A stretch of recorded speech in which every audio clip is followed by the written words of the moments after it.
Hey guys, how's it going? Michael Troy here. Today we are looking at what if the Fantastic Four had not gained their superpowers, written and drawn by John Byrne, so you know it's going to be good. Cannot wait to show it to you. Subscribe to my channel if you haven't already. Hit that like button and let's get right into it. Okay, so from Marvel Comics, what if number 36. Such a great series. I love these types of scenarios, especially when the regular like writer artist team handles the concept. It's like creating different scenarios. What if the FF had not gained their powers? There's lots of classic what if storylines. Disney Plus just had their what if cartoon. Using the Marvel Cinematic Universe as its backdrop.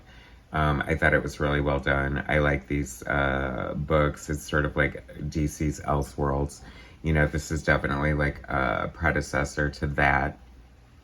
So I think Elseworlds definitely owes a lot to what if, the what if scenario.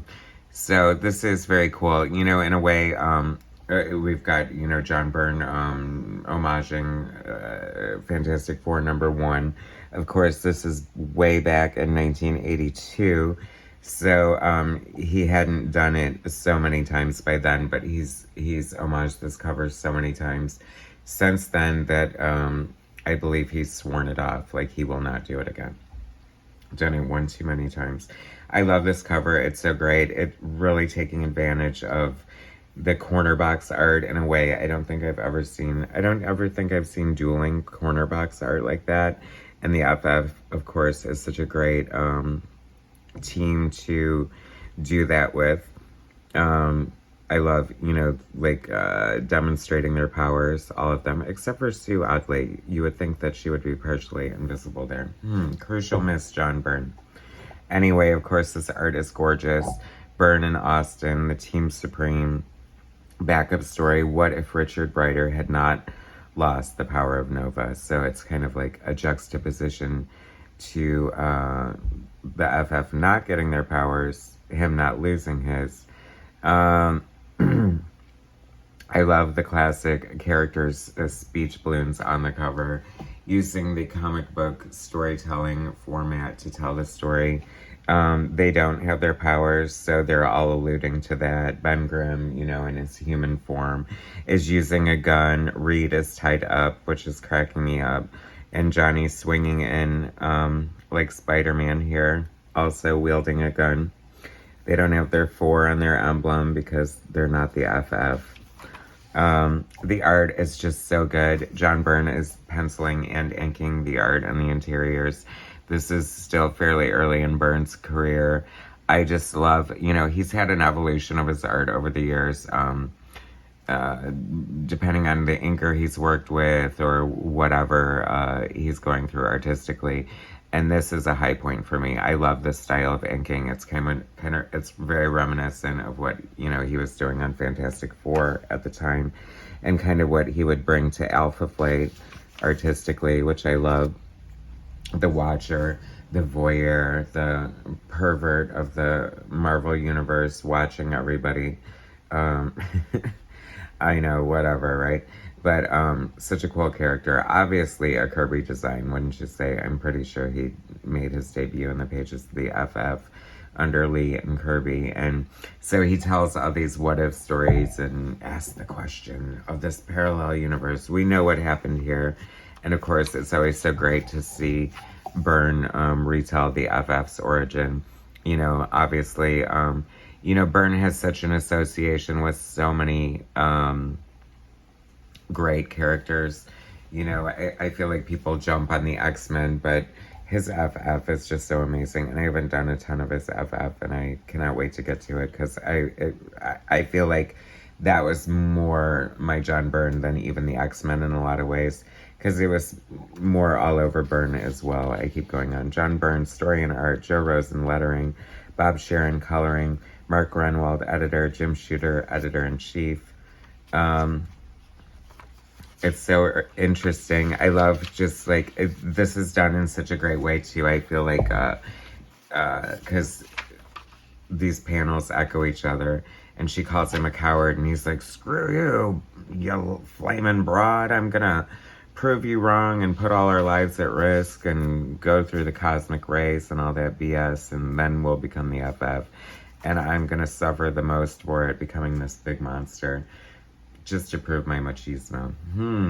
Is there a lesson in toxic masculinity there? I am so just kidding. I highly doubt that John Byrne would be the one to portray that message, especially 40 years ago. Oh my god, a knife through the heart 40 years ago. Did I say that out loud? That is so crazy. So then, you know, Ben is the voice of reason here. We don't know the effects, da-da-da. That's so interesting, especially how it would play out. And then Reed's guilt of always trying to, like, cure Ben of the thingdom. You know, he has such a tragic character in a way. Like, I like the juxtaposition that Byrne did with She-Hulk, because she loves being She-Hulk, and Thing does not love being Thing. You know, he always wanted to be human. And that was kind of this man, this monster, his dilemma. This Byrne art is killing it. I love it so much. So they did not get affected. Johnny and Sue did not go. I'm loving all this, like, I feel there's so many things going on here. I feel like in a lot of ways, like, in some regards, like, John Byrne's FF is his way of doing Challengers of the Unknown. And I think, don't quote me, but I feel like when Byrne, around the time he was doing Kirby's Fourth World, I think he wanted to do Challengers of the Unknown. I know he definitely pitched or approached DC about doing Challengers of the Unknown. I don't know if they already had other plans or whatever, but could you imagine, like, that would have been epic, because it would have been basically like John Byrne doing the Fantastic Four at DC. And is it too late? I mean, what the hell's going on with the Challengers of the Unknown right now? Who knows? It's unknown. I'm just kidding. But just saying, since I'm always living on Fantasy Island, John Byrne is just recovering from cataract surgery. He's feeling completely uninspired to get back to the drawing board, even though he's been killing it on X-Men Elsemen fan fiction. Marvel should definitely take this opportunity, having Joe Quesada left, to scoop up their prodigal son and let him return. But DC could also swoop in and have him do Challengers of the Unknown, which would totally inspire him and make him do some amazing shit, don't you think? Am I crazy? But anyway, so like I said, I feel like, you know, that was one of his favorites and influences. So he's kind of doing Challengers of the Unknown, and he's doing a lot of Kirby. I mean, that's such a Kirby monster face right there. I just love that.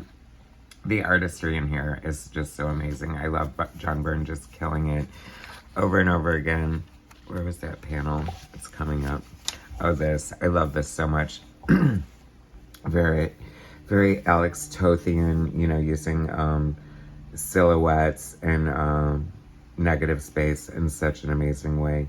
Props to Bob Sharon at the time. I mean, the colors obviously are rudimentary, but I do associate Bob Sharon with John Byrne's FF, I think, largely.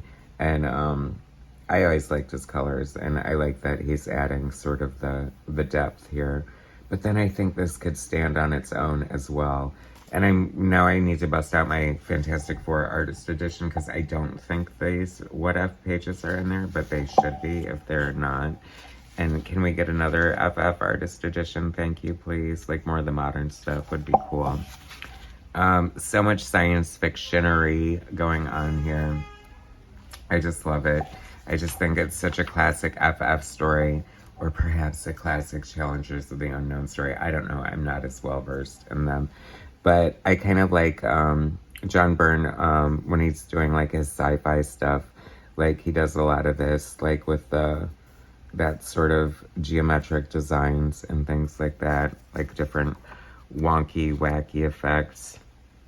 And I love the art. I'm thinking he's doing probably 2 other monthly books at the time and just, like, quickly shoehorning in this amazing, like, 20-page What If story. Killing it with the detail. I love it. And of course, the sign of the times, Ben is following Sue down this shaft, and of course he has to say, I'd say from here things look pretty good. It's like, it is 1982. Let's not miss an opportunity to be completely sexist. But sadly, that's how it was. It was all over the place, guys. It's so weird how different times are. Like how totally acceptable it is. And then, but now, like how, even though I'm from this era, like it immediately takes you out of the story. And it's completely unnecessary. So, times they are a changing. Look at Mole Man, and like it's so weird because I don't know, I guess my recollection of Mole Man is not as good as I thought it was, but I didn't realize he had like this opulent palace that he lived in. I thought it was just more like you know, what do you call it? Just like, you know, stalactites and mites and just like grossness. Anyway, I love it. And as usual, the Mole Man's motivation is real. I will have dominion over the women who scorned me for my ugliness. Nothing can stop me. Nothing. That's not true. Maybe even a depowered Fantastic Four can stop you, Mole Man. But isn't this crazy? So literally, like, he has, like, this whole underground network going on. I mean, I feel like that was, first of all, too much for him to pull off. Second of all, wow. Like, he basically screwed the core of the earth. I mean, watch out. Here comes Mole Man. And then to think, like, that that there are monsters of this magnitude just running amok under the surface. I mean, that's kind of crazy. Big Kirby monster. Love it. This is such a great panel here. Look at all those great faces. I love that so much. So much Kirby oozing from that. Yet the same sort of whimsy that John Byrne brings to it at the same time. So it's really a beautiful thing when Byrne emulates Kirby. Such a great explosion. That is so cool. Oh yeah, so Mole Man is trapping himself. I mean, not very sexy costumes. They definitely got sexier over Byrne's run. More, you know, fitted, sleeker designs, for sure. Anyway, love, love, love the art on this. Love this so much. I can't believe I missed this like the first time around. So, it's so cool to see this. I mean, firing on all pistons. Classic John Byrne Fantastic Four, What If 36. Completely affordable as a back issue, I think. Definitely need to add it to your collection. It was a hella entertaining read. Great Saturday morning cartoon promo. Although how weird, like Gilligan's Planet, meatballs and spaghetti and pandemonium. I mean, vague recollection. Certainly no Super Friends in the lot. This Nova backup. My brother was such a huge fan of Nova. I've always appreciated the design. I do like the character. I loved him as part of New Warriors. Mike Vosberg, penciler and inker. I feel like I mostly know him from She-Hulk, and I mean, he was mediocre at best in She-Hulk, and not loving his art here. I don't know. You know, he's not terrible, but not that exciting. The faces are a little, dare I say, ugly. Bill Mantlo, scripter. Rick Parker, letterer. Christy Shield, colorist. What if Nova had not given up his powers? But then there are fun elements in this, too. I mean, you know, I don't want to say I completely hate him. Like, I know that he did do some fun stuff, and I am liking this use of Zipatone over here. I love the Zipatone, and I love this imaginative page layout. That's kind of cool. Props to that. And this detail in here is insane. This is mad Kirby vibes all over the place. That looks so cool. Nova looking pretty cool. Fun character for sure. Nice color holds. Good use of negative space. I'll give Mike Vosberg that. Redeeming himself page by page. I mean, could you imagine what a fun issue? So I guess this is like a double-sized issue because you're good. That's why it's $1. Because I think comic books were probably only around 50 cents at the time. But Oh, which would make sense. A double-sized issue would.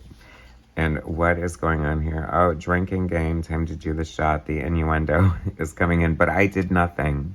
I did nothing. I mean, is it any reason why little boys like me liked comic books when I was little? When you get, I mean, you can learn how to do the Heimlich maneuver. I mean, there's just like so much going on. Anyway, another great John Byrne hidden gem. Thanks so much for watching. Subscribe to my channel if you haven't already. What if the Fantastic Four had not gained their superpowers? Thank God we'll never have to know. Unless you read it here. Anyway, John Byrne at his finest. Thanks for watching. I'll bring you more later. Peace.